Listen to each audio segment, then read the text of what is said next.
Hey y'all, my name is Preston Douglas Boyer. We are here at my studio in Los Angeles, California, standing in front of my works from 2023 from my Brooklyn studio that I reinstalled here in my Los Angeles studio. This work is called Consummate Blood Sacrifice, and this is from a body of work where I was really exploring the materiality of paint interacting with garments from one of my best friends who actually moved to Los Angeles from New York, and I took all these pieces of clothing that were his that he was donating and cut them up and sewed them together and painted them and turned them into these sculptures, and then sewed together these pieces of fabric that I applied using acrylic paint and created these wall-based installation sculptures. But the really fun part about these works in particular is these actually came off the wall and became these wearable sculptures. And so my fiancée, Jacqueline, when she and I were long distance dating, she came to my Brooklyn studio and was staying with me, and she actually wore this piece.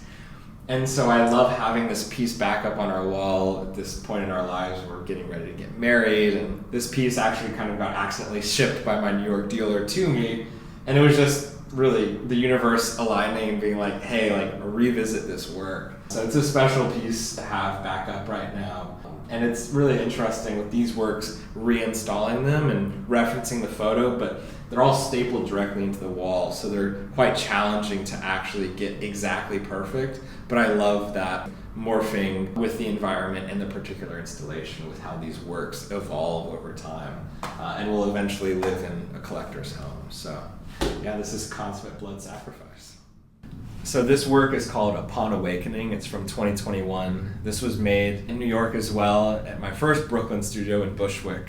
My mentor Mark Flood has always encouraged me to make art about and through the lenses that should quote unquote disqualify me from being a good artist, whatever that meant.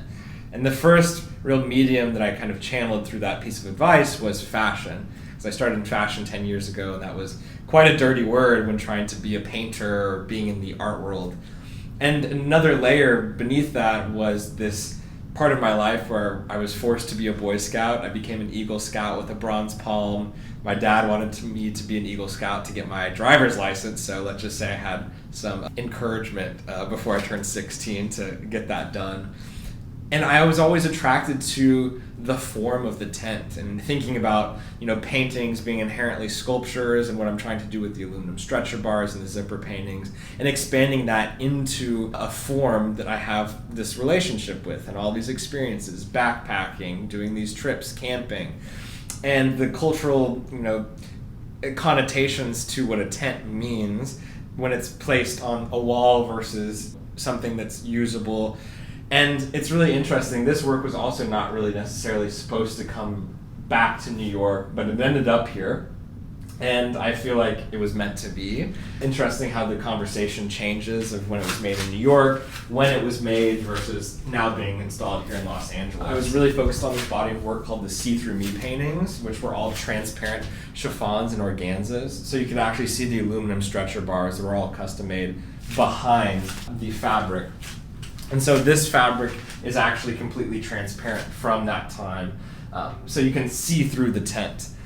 I installed this work first in my studio, then I took it to the Macedonia Institute residency where I was doing a residency and installed it and photographed it outside. And it changes so much context when it's in a city versus when it's in nature. One of my favorite shows is David Hammond's show here at Hauser and Wirth, and just seeing the images from that show and how impactful those tents were installed in that main center area. And Julian Schnabel, what he was doing with tarps from Mexican fruit vendors that he'd buy and then repurpose into his paintings, and following in that lineage of painting conversations. So